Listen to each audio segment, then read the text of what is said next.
Você sabia que o Brasil é o maior exportador de soja e também quem mais produz?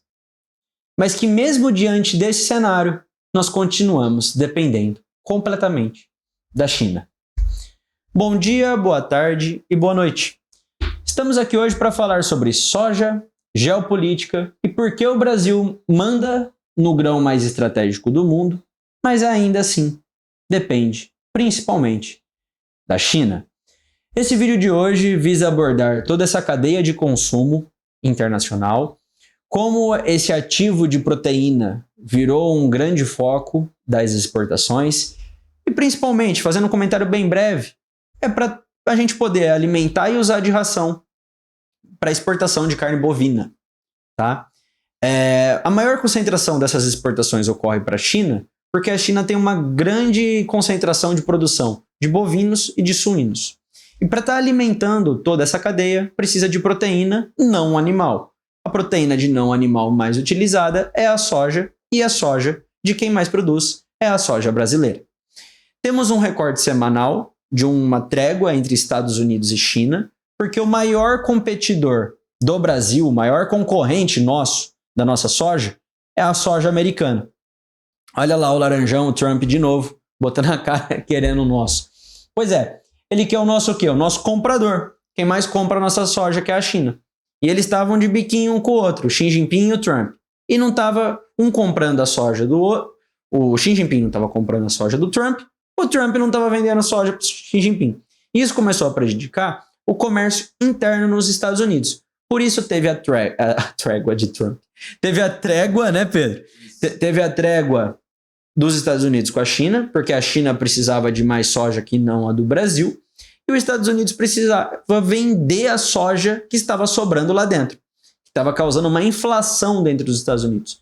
Isso é claro, quando temos um produto sobrando sem um potencial comercial de venda sendo explorado, o preço dele sobe. E é o que está acontecendo, infelizmente, no mercado nacional, diante desse problema tarifário que a gente teve com os Estados Unidos.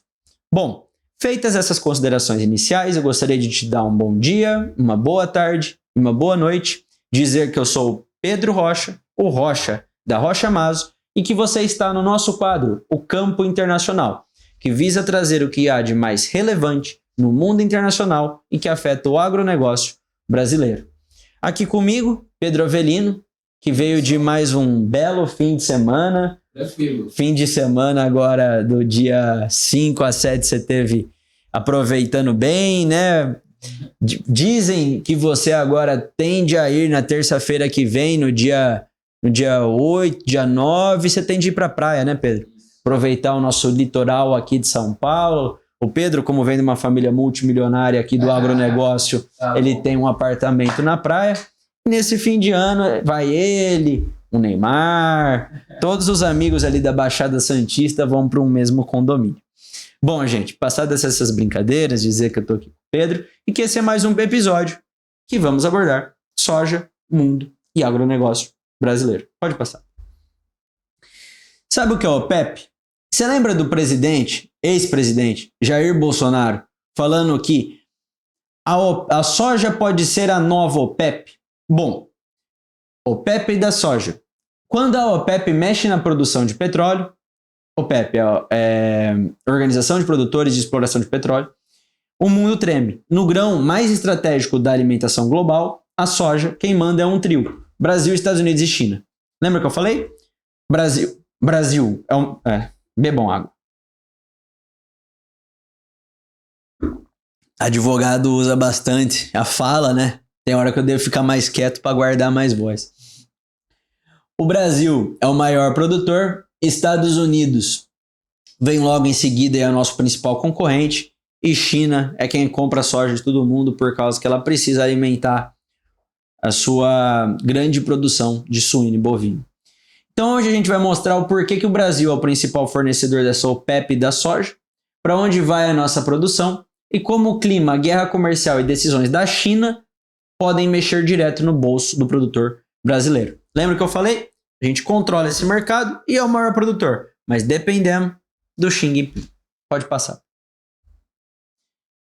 Soja no mundo. Por que o Brasil é o número 1? O Brasil hoje, como dito anteriormente, é o maior produtor e maior exportador mundial de soja. Na safra 24-25, a soja ocupou cerca de 47,6 milhões de hectares no Brasil. Abre esse primeiro link para mim, por favor, Pedro. Só para a gente certificar tudo isso que a gente está falando. Interessante trazer também dados e fontes. Não, tranquilo.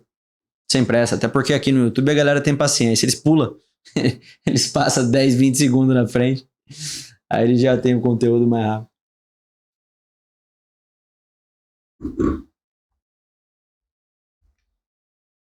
Boa. Soja em números. Soja no mundo. No mundo inteiro, o mundo inteiro produz 420 milhões de toneladas. Só no Brasil tem 170. Os Estados Unidos, que é o segundo colocado, tem 118. Então vê que tem um gap de quase um pouquinho menos da metade da produção dos Estados Unidos é o que tem de diferença dos Estados Unidos com o Mato Grosso. Se a gente vê Brasil, 170, vamos arredondar. Estados Unidos, 120. Só o Mato Grosso tem 50. O Paraná tem 21, 71. Goiás, se juntar, se a gente junta Rio Grande do Sul, Goiás, Paraná e Mato Grosso, já iguala o que a gente tem dentro dos Estados Unidos. Se a gente pega o Brasil é o maior produtor disparado e o maior exportador, consequentemente. E aqui temos discriminados o quanto isso retorna em milhões de dólares. Tá? E aí tem as diferentes frentes de venda, né? Temos a soja em grão, o farelo de soja e o óleo de soja. Mas o que a gente mais vende para a China mesmo é tanto a soja em grão quanto o farelo de soja, principalmente a soja em grão, que é utilizado como essa fonte de proteína para os animais, tá? Pode voltar agora lá, Pedro, pode abrir o link de baixo. Agora é mais um dado da Embrapa que vai trazer e consolidar a figura do Brasil como o primeiro colocado desse ranking. Depois a gente vai continuar nos comentários. A soja, o Brasil ocupou o primeiro posto, né, de maior produtor mundial de soja, seguido pelos Estados Unidos. Na safra de 2024-25, a cultura ocupou uma área de 47,61 milhões de hectares, o que totalizou uma produção de 169,49 milhões de toneladas. A produtividade média da soja brasileira foi de 3.560 quilos por hectare. Aí aqui a gente tem todos os dados econômicos, a soja orgânica, histórico da soja, que a gente recomenda que você, produtora de soja, já deve estar ambientado, continue a fazer essa documentação, que é o que a gente aqui na Rocha Maso, lembrando, somos um escritório de advocacia especializado na defesa do produtor e da produtora rural, e o nosso foco é te deixar preparado e seguro para tocar uma safra, mesmo sem contratar seguro, e conseguir se reorganizar e reestruturar a sua operação para a próxima safra. Pode seguir, Pedro, por favor. Aqui, no petróleo, só para continuar nessa analogia e poder explicar um pouquinho mais por que eu trouxe a OPEP, a OPEP controla boa parte da oferta mundial. E na soja o Brasil faz o mesmo. Então, assim, se na OPEP a gente pega os produtores de petróleo e eles comandam uma boa parte da produção e por isso eles definem as regras do jogo, por que com o Brasil e com a soja é diferente? É esse o questionamento que o então presidente Jair Bolsonaro fez e que é válido, gente. Em 2023, o Brasil foi responsável por 60% do comércio mundial de soja em grão. Vocês entendem isso? De tudo que vende no mundo, 60%, mais da metade do que foi vendido veio aqui do Brasil. Para todos os países. É muita coisa. É muita concentração num país só. A gente tem que ter um benefício de organização muito maior. A gente tem que definir como funciona essa cadeia se a gente domina 60% do mercado. Não os outros 200 países que recebem a nossa soja, principalmente a China. Hoje a gente é o que mais vende, é o que mais produz, mas é o que, no fim do dia, se eles não quiserem comprar da gente, para quem a gente vende? Você entende? E essa área plantada sai crescendo. Pode passar. Para onde vai essa soja? Aqui agora é basicamente a consolidação do que eu disse nos primeiros minutos desse vídeo. A China é o principal destino, mais de 70% da nossa soja vai para a China. Ou seja, a gente vende mais de 60% da soja que tem no mundo inteiro. E mais de 70% dessa soja vai para a China. Então, mais da metade ali a gente pode falar da soja que tem no mundo, ou pelo menos metade da soja que tem no mundo vai para a China. Vocês têm noção o quanto essa dependência ela é perigosa? Se a China fala, eu não quero mais comprar soja do Brasil, vou comprar só dos Estados Unidos. A gente vende 70% para a China. Não tem como a gente, diferente do que aconteceu agora com a tarifa, com a taxação dos Estados Unidos no Brasil, não tem como a gente remanejar esse ciclo de exportação. A gente depende totalmente. Se tiver uma tarifa da China para o Brasil, os produtores de soja quebram. Isso é algo que é possível afirmar. Mas, ao mesmo tempo, é um mercado a ser explorado, principalmente agora. Tá? Então, mais da metade da soja que o Brasil produz vai embora do país. Em 2024, por exemplo, 63,9% da soja em grão foi exportada e 36% ficou aqui dentro. Aí, assim, o que ficou aqui dentro é dividido entre o esmagamento, ração e óleo. Aí tem o link da Embrapa, mas não precisa clicar não, Pedro, só para a gente ter maior fluidez no vídeo. Desse volume exportado, a China leva a maior parte, que é basicamente reafirmando o que está ali em cima. Então, só para vocês entenderem. A cada 10 sojas que são exportadas, 6 são brasileiras. Então, para cada soja que vai para a China, 6 são do Brasil. Dessa soja que o Brasil produz, a cada 10 sojas que o Brasil produz, 6 são exportadas também. É mais ou menos essa métrica. 63,9% da soja em grão foi exportada e depois 60% da soja é importada. Então pode seguir, Pedro. Então, o que seria essa OPEP da soja? Não é um cartel formal, não é algo que já está consolidado, mas é um triângulo, né? Você entende que Brasil tem 170 milhões de produção de soja, Estados Unidos 118, quase 120. E a China compra todo mundo. Então esses três basicamente giram o mercado internacional de soja.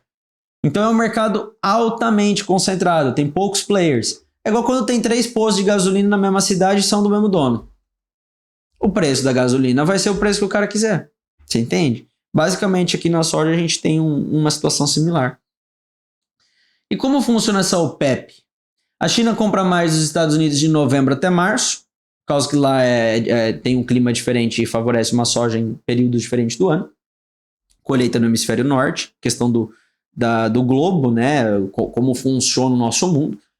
E do Brasil compra mais de maio até setembro, que é a colheita aqui no hemisfério sul. A gente passou por uma situação que foi a taxação Brasil e Estados Unidos. E eles estavam, os Estados Unidos e a China atualmente, em guerra tarifária. E eu vou trazer um exemplo que aconteceu em 2018 para relembrar o passado e dizer que você está vivendo agora no presente algo que vai ser estudado no futuro. A China aplicou 25% sobre a soja dos Estados Unidos. Qual que é o resultado? A China começou a comprar mais do Brasil, falou, Brasil, me manda mais soja ainda do que você está produzindo. Enquanto as americanas caiu 21%. Idêntico ao que está acontecendo agora no presente. Só que agora eles fizeram a trégua e vocês podem ver que já teve uma notícia que 3 embarcações de soja do Brasil foi barrada na China. E não, gente, não é coincidência. Pode passar. Então, por isso a analogia com a OPEP faz sentido. O Brasil e os Estados Unidos são 2 grandes fornecedores. Então pense num triângulo. O Brasil e os Estados Unidos é a base. E para quem eles vão mandar é a mesma concentração que é aqui na China. Então, um triângulo tendo na ponta de exportação a China e os dois na ponta de importação a China, que é quem pega essa soja, e os 2 polos de exportação Brasil e Estados Unidos.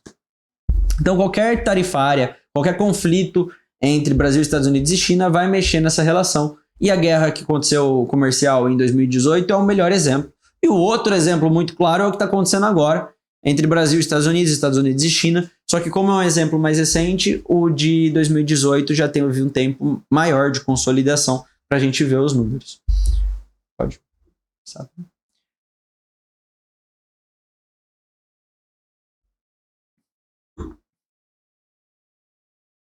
Aqui, basicamente, fiz uma pausa para uma aguinha. A gente está trazendo que agora a expectativa, lembra que a anterior foi 168 milhões?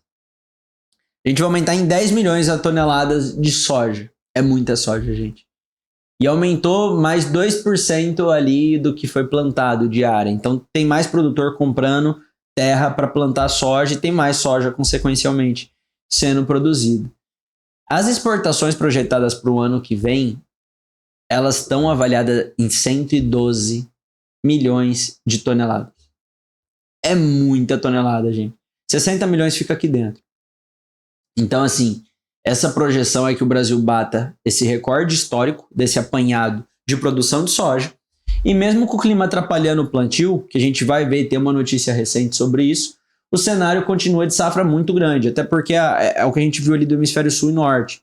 A gente tem um período de lacuna de produção diferente dos Estados Unidos, por isso, apesar dele ser um competidor a nível de produção de soja, não é no mesmo gap de janela de venda que ele tem para a China. Então a China consegue comprar dos dois sempre.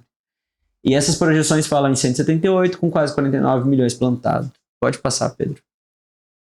Aqui ao lado tem todos os links, caso vocês queiram consultar. Estou fazendo diferente do vídeo da semana passada, que eu fiquei 1h07 falando com vocês um tema extremamente maçante do ponto de vista internacional. A proposta desse é trazer um respiro para vocês. Toma, gasta o tempo e o intelecto de vocês com o vídeo do Bruno. O meu vocês já gastaram semana passada, eu vou dar esse alívio para vocês de trazer um tema relevante com um pouco menos tempo, tá? Então aqui a gente tem a safra 2025-26, o clima, área, produção e preços. O clima e ritmo de plantio ainda é irregular, porque a gente tem irregularidades de chuva. Pode abrir esse link, que esse aqui é interessante, Pedro, porque a gente vai ver meio que uma contradição. Pô, mas Rocha, como assim? Vai ser a safra que mais produz 10 milhões de toneladas a mais do que 24 ou 25, essa de 25 e 26, mas você está me dizendo que como que vai produzir mais se a irregularidade das chuvas, ó, notícia de 28 de novembro. Esse vídeo está sendo gravado no dia 8 de dezembro. Como que essa irregularidade da chuva e da soja acende alerta para o início da safra? Um simples motivo. Toda a nossa área plantada de soja cresceu. Então tem mais produtores produzindo soja. A gente tem um maior arsenal de produção. Então assim, se a gente... Uma resposta muito rápida, Pedro. Não. Vamos supor que você é um criador de cavalo. Você tem 10 casal de cavalo. Só que o seu garanhão, ele não tá numa fase muito boa, ele não tá indo de acordo nas vacas. Nas vacas não, né? Nas éguas. Ele não tá indo de acordo nas éguas. Como que você acha que seu cavalo, que já não é mais o mesmo garanhão, vai pegar de acordo das vacas? Não tá numa fase muito boa. Eles são em 10 cavalos e 10 éguas. Vai criar, mas não vai criar aquelas coisas. Agora, se você tem 40 cavalos e 40 éguas, mesmo se não cria aquelas coisas, vai criar mais do que 10 cavalos com 10 éguas. É o que está acontecendo aqui. Então não é contradição, gente. Está tendo irregularidade de chuva, está atrasando a semeadura da soja e está acendendo um alerta para o início da safra. Mas não tem como, se a gente tem mais produção em mais terra, se tem mais produtor e mais produtora plantando mais soja, vai colher mais soja. É um resultado consequencial, tá bom? Pode voltar para o slide agora. Esses exemplos são esdrúxulos, mas acho que são bons para entender, né? Só não posso cruzar um cavalo com uma vaca, porque aí não dá muito certo. Então vamos lá. O grande ponto de interrogação é o clima, sim, teve esse atraso de plantio, como a gente abriu, mas todos os relatórios do Itaú, do Banco do Brasil, citado pelo Presente Rural, mostram que o mercado já estão colocando esse risco climático na Bolsa de Chicago, já contabiliza isso. Pode passar. Agora, do ponto de vista internacional, o cenário parece que o sol está abrindo para os Estados Unidos e está nublando para cá, trazendo um pouquinho para clima. Por que isso? Estados Unidos anunciou a trégua tarifária com a China, deu uma brecadinha para o Brasil agora, estão recusando umas exportação de soja nossa, e o clima está piorando aqui. Então, se a gente pega só o recorte de hoje, aqui no Brasil é aquele dia que amanheceu o céu tudo cinza, com uma garoinha leve, mas que não é aquela chuva que ajuda a gente, como produtor rural, mas também não faz aquele sol. Eu que produzo melancia preciso de sol. Então, assim, já para os Estados Unidos amanheceu aquele dia bonito, deu aquela pancada que já ajuda a dar uma molhada na produção, depois abriu aquele sol. Então, o recorte atual é esse. E o acordo comercial dos Estados Unidos com a China tem uma expectativa boa de compra esse ano. E teve um atraso de plantio aqui no Brasil. Então, a gente pode fazer que o recorte atual dê uma pioradinha para a gente, tá bom? Os prêmios da safra 25-26 caiu, manteve paridade de exportação, né? E o indicador aqui da CPE e da Exalc diz que o Paranaguá que é por volta de R$ 141 a R$ 142 a saca agora no fim de novembro de 25, tá? Teve uma alta em torno de 1,5%. As safras ali a gente pega sempre a Bolsa de Chicago cedendo em alguns pregões, negócio no Brasil tende a ser mais pontuais, com o produtor segurando quando o preço não encaixa.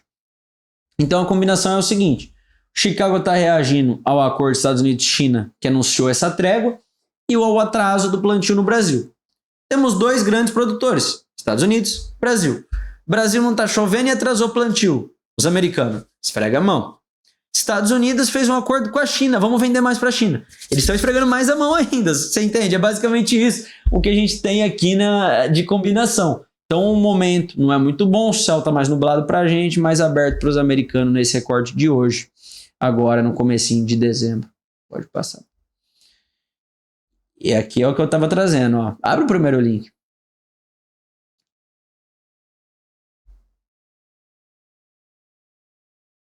O governo brasileiro diz que China suspendeu 5 unidades exportadoras de soja. Na quarta-feira, o jornal Folha de São Paulo informou que a China impediu a entrada de 69 mil toneladas de soja após encontrar trigo tratado com pesticidas no porão de navio que transportava a carga. Agora me responde uma coisa, você que está vendo esse vídeo. Você acha que vai ter essa mesma inspeção sanitária num navio que está levando a soja americana depois de ficar todo esse tempo sem comprar a soja americana? Não estou dizendo que não tem que ter inspeção sanitária. Não sou eu quem é o vanguardista de um mercado sujo e sem bons hábitos sanitários. Estou querendo dizer, não é curioso? A gente é o que mais produz e exporta soja. Os Estados Unidos é o segundo. Ficaram um tempão sem vender para a China por conta da briguinha que eles estavam tendo lá. Agora que liberou a venda e a compra, eles encontram problema na nossa soja e a dos Estados Unidos está tudo bonitinha. Vocês não acham que tem caroço nesse angu? Como eu dizia. Tem um caroço nesse angu aqui, Fê. Tá me soando isso. Mas bom, vamos voltar lá, vai. Porque não sou nenhum astrólogo para fazer previsão. Eu acho que é somente é suspeito, né? É suspeito. Vamos lá. Então aqui temos esse primeiro link, o segundo link do Canal Rural também falou a mesma coisa. O último link do Canal Rural também falou a mesma coisa. E o que isso ilustra é que o Brasil depende da China. Ele é o nosso principal mercado. Pequeno problema sanitário vira uma forte ferramenta de pressão comercial. Na prática, o que seria essa OPEP da soja? A gente vê esse detalhe.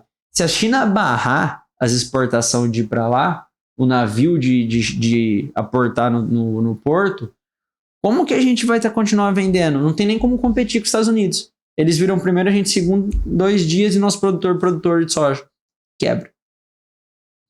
Pode passar, Pedro. Então esses são os riscos da dependência e a lógica da interdependência. O que seria isso? Amor ou risco? Quando decisões de um país afetam diretamente a economia e sociedade de outro.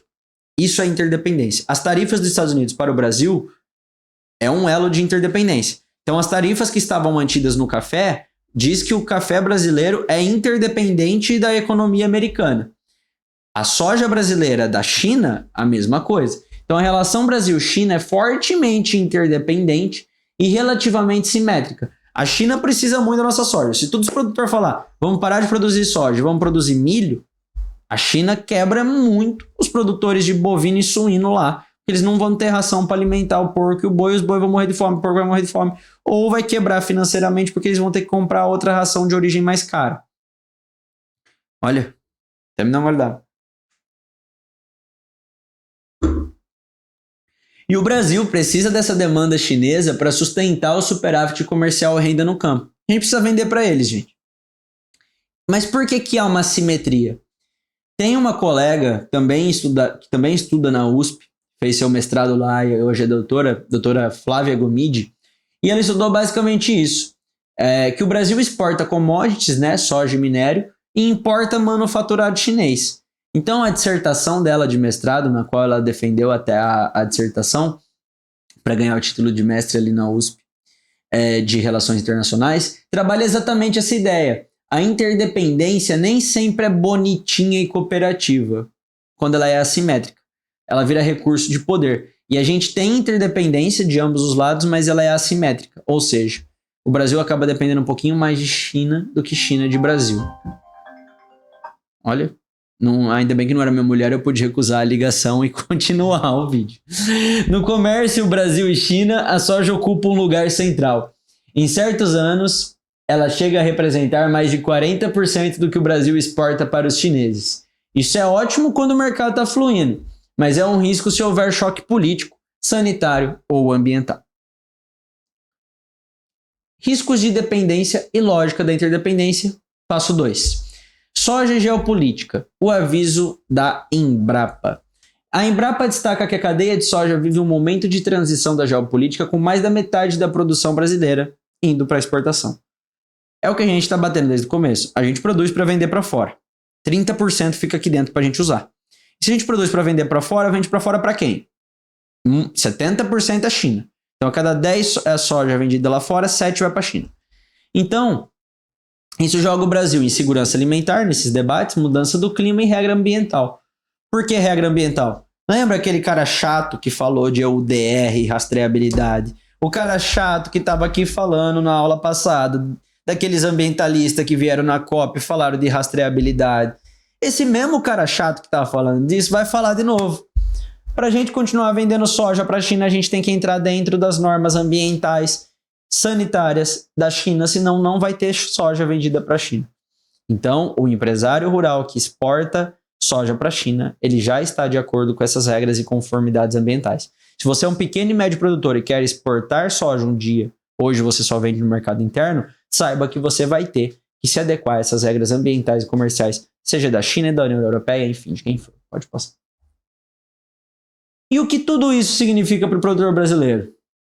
3 recados básicos. O preço vai continuar volátil. O que é isso? Subindo e baixando, por causa que a gente não controla esse mercado sozinho, apesar de ser o maior produtor e o maior exportador. A gente depende do clima aqui no país. A gente depende do clima nos Estados Unidos, porque se lá eles produzirem mal, a gente vai ter que abastecer mais gente. No fim do dia é isso. E aí sobe o preço. Trazendo uma outra analogia.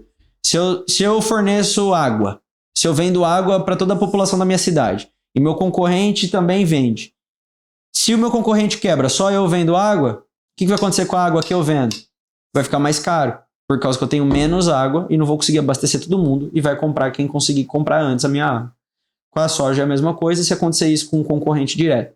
Então até um movimento brusco de paralisação de um concorrente direto pode não ser um bom cenário imediato. No médio prazo pode até ser, mas imediato no curto prazo pode não ser, porque a gente pode não ter a soja para abastecer o que o mundo pede. E aí com isso, quem compra a nossa soja pode ter um revés econômico, porque não esperava ficar sem ela para conseguir tocar os seus negócios e afetar todas as séries de contratos de forma consequencial, piramidal e de cadeia de feito bola de neve. Chicago, porque a gente fala da Bolsa de Valores. Dólar, porque a gente fala dessa afetação dos Estados Unidos, afetando o preço do dólar, toda a matéria-prima dessa cadeia de consumo que a gente tem para produzir essa soja, ela passa a ser afetada direta e indiretamente, e o prêmio de exportação sempre fica mais apertado. O acesso à China depende da reputação. A gente fala de novo do Pedro Chato, que fala de rastreabilidade. Eu até acho que a gente pode criar essa figurinha do Pedro Chato, né, que é o cara que bate em direito do meio ambiente, rastreabilidade para quem quer exportar. E a diplomatia e diversificação importa. Aqui é o que a gente fala, gente. Toda vez que a gente tem uma galinha que bota ovos de ouro, se essa galinha morre, a gente não tem mais ela. Então, se a China fecha as portas, a gente não tem mais. A gente tem que diversificar nossas fontes de renda. Igual aqui, Pedro Avelino. A família é um grande ás do cenário do agronegócio. Tem casa na praia, tem fonte de renda, ele produz seu conteúdo como designer para estar comercializando, é dono de um escritório. Você vê que uma pessoa inteligente tem 5, 6 fontes de renda, igual ele tem imóvel, renda fixa, renda... Dá pra acreditar, cara. Não, inclusive, se vocês quiserem ter cursos de finanças, é Pedro Avelino. Por quê? Porque ele diversifica em várias frentes, tá? Tanto Pedro Avelino filho, quanto Pedro Avelino pai. A gente tem que fazer isso com a nossa soja, tá bom, gente? O recado é, sempre diversifique a frente de exportação, mas se tem alguém que está comprando e pagando melhor, a gente vai vender para eles. Então a gente fica meio que refém da China também. Se ela paga melhor que os outros, você vai vender para os outros, vai vender para a China, vai vender para a China. Então pode passar, Pedro. Então, o recado para quem está no campo é simples, mas é um pouquinho duro, gente. A soja brasileira joga um campeonato geopolítico, não agronômico. A gente pode produzir o melhor for. A gente pode se preparar aqui do melhor jeito que for. Mas a gente, no fim do dia, continua a depender da China. Tá? Quem produzir olhando só para sacas por hectare vai ficar vulnerável. Por quê? Você precisa olhar na conformidade ambiental para a hora de exportar. Você precisa olhar no que você tem de competidor no preço. Então são vários os cenários. Precisa olhar para contratos, risco da China, diversificação de mercado, compliance ambiental e sanitário para você garantir que a sua mercadoria não aconteça igual essas 5 exportações brasileiras aconteceu agora. E claro, acompanhar a política externa e esses acordos Estados Unidos-China que mexem em Chicago e nos prêmios. Então, como conclusão, OPEP da soja. Se a OPEP controla a torneira do petróleo, Brasil, Estados Unidos e China controlam a torneira da soja, a proteína do mundo, de forma não animal, mas que alimenta animais. O Brasil é o maior fornecedor dessa engrenagem, mas também o mais exposto. Depende da demanda chinesa, do clima e da logística. A boa notícia é que, se entender esse jogo internacional e se posicionar bem em regulação ambiental e diplomacia comercial, o agro brasileiro deixa de ser apenas um fornecedor do grão e será estratégico na segurança alimentar. E isso a gente vê que é um gargalo, gente. Não pense que é só do Brasil, é dos Estados Unidos também. Tem até uma linha de crédito, acho que de 10 milhões de dólares, que foi aprovada nos Estados Unidos para os produtores de soja por conta dessas dificuldades que teve nessa guerra comercial Estados Unidos-China. É muito difícil, o nosso governo é muito mais assistencialista do que o governo americano. O governo americano é difícil lançar programas de assistência. Quando lança, a gente abre os olhos. E foi o que aconteceu para os produtores de soja. Tá bom? Esse é o último slide, eu acredito, né, do vídeo de hoje.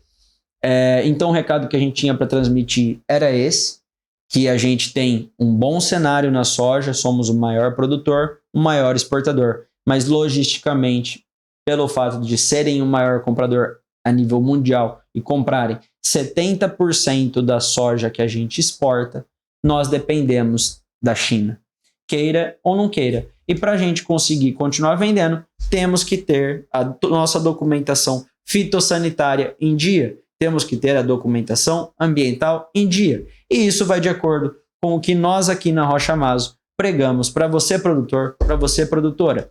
Uma boa organização, uma boa documentação é o primeiro passo para uma safra tranquila.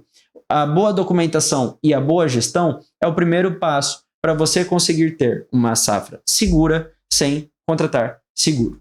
E é esse o recado que a gente queria dar nesse vídeo aqui de hoje. Eu agradeço muito a sua presença até o final. Peço para você que ficou até aqui se inscrever nos canais, curtir o vídeo, deixar o seu joinha, deixar qualquer comentário. Se você for produtor de soja e já chegou a exportar, deixa aqui nos comentários que eu quero conversar com você. Quero gravar um vídeo tirando alguma dúvida sua, tá bom? Um forte abraço, porque aqui na Rocha Maso, você produtor rural, você produtora rural, não caminha sozinho.